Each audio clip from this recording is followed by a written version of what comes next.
Alright, so I'm going to be doing a review on Ahsoka Tano's T-6 Jedi Shuttle. So, this set released in 2023 for a retail price of $80, and it has set number 75362 for minifigures, 601 pieces, and an age rating of 9+. So, our first figure is this Sabine Wren, and it is a decent figure. I do really like the print on her torso and legs. I definitely like the more colorful Mandalorian armor. I think it looks pretty good. And she also uses this pretty basic hairpiece in purple though. And her face print does look pretty good actually.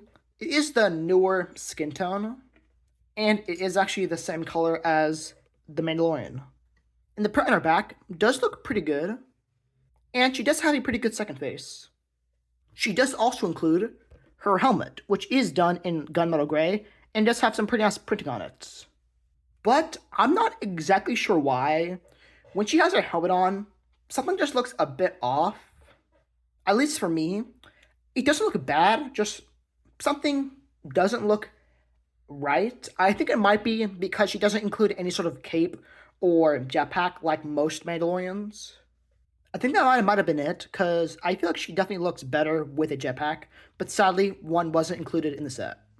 We also get Professor Hugh Yang, and it is a decent figure, but for some reason, Lego decided to make him tan, even though in the Ahsoka show, which the set is based off of, he is definitely a more gray or silver color. Otherwise, the printing on his torso and legs are pretty good. And it does include this pretty nice molded headpiece, which looks pretty good, and there is even a little backpack type thing, and it does have a printed tile, and his back print underneath is pretty good.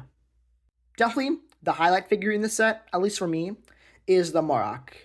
And it is a pretty good figure, and it does include this pretty nice armor piece, and it looks decent. It does have some pretty good printing on it, and it is actually the same mold as the most recent Grand Inquisitor.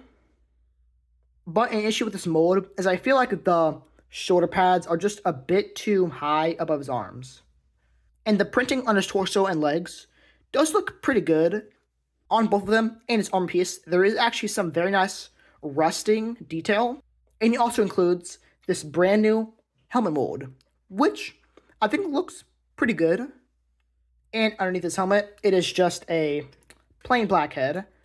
And I do definitely wish that the head was done in a dark green instead.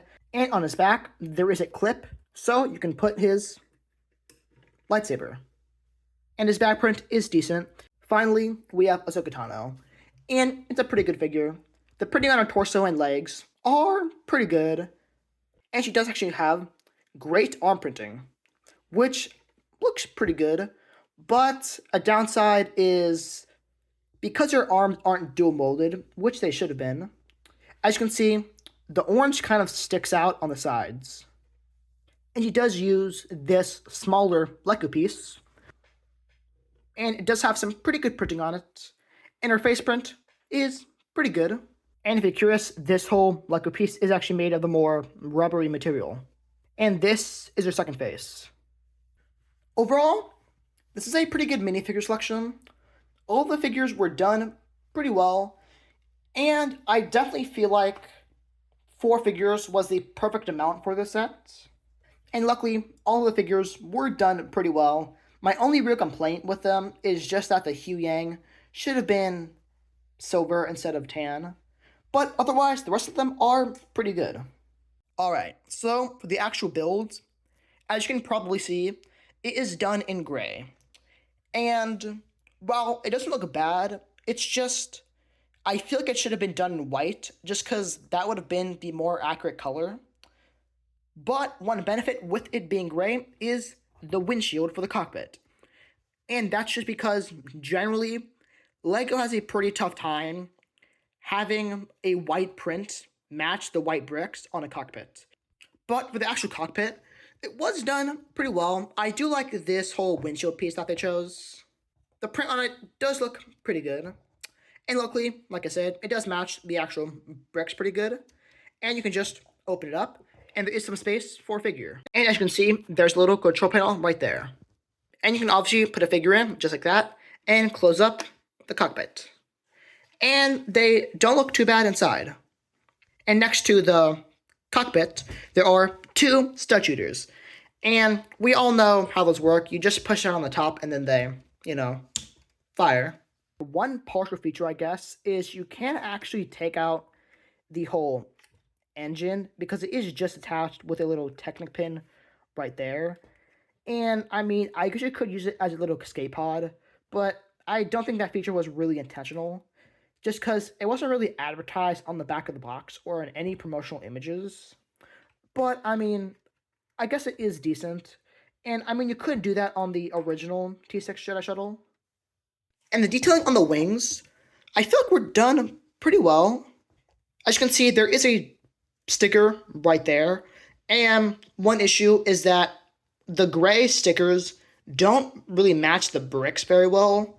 As you can see, the color difference is not the best. It's definitely worse in person. And especially with this sticker, I would highly recommend that you try to push it as close to the bricks as you can, just so that the red stripe actually fits. But the actual brick detailing was done pretty well. I think that the whole stripe looks pretty good. And the same is on the other side. And as we get to the main body, as you can see, there is another little sticker right there. It's a pretty nice greebling right there. And there is also a pretty detailed sticker there. And there are actually two compartments on each side. So you can just open this whole thing up, and there's some space to put some stuff, which is probably just going to be some of the minifigures accessories. And the detailing on top does look decent. It's not too detailed. As you can see, there are just two little pieces right there. And as we get to the other side, you can open it up, and it is slightly different. There is just this whole little thing that you can easily take out and put Hu Yang's wrench. And if you're curious, no, you sadly cannot fit a figure in there.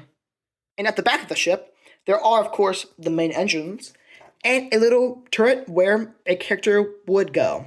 But obviously, the figure can't actually fit in there. And that's just because this whole thing isn't minifigure scale. But that's fine. And I mean, it does look pretty good. On the back of the wings, there is a bit of detailing, not too much. But the actual engines, I feel like were done pretty well.